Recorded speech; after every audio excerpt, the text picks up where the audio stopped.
See, I believe God's given us a call and we have been responding. And now there is something more. The essence of God's love is a call to care for the most vulnerable in society.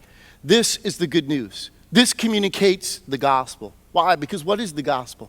That Jesus came into a world that was bankrupt spiritually.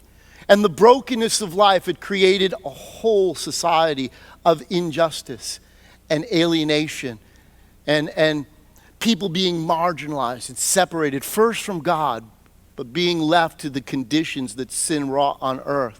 And so Jesus stepped into that. Jesus gave us something we didn't deserve.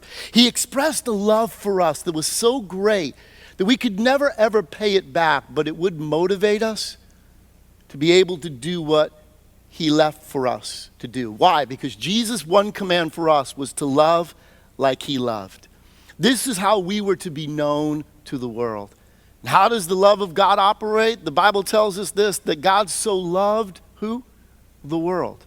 That he did what? He gave. See, God freely gave, and what we have freely received, we should be willing to freely give. God so loved the world, he gave his one and only Son, that whoever, see, the message is for whoever would believe and receive, could experience eternal life.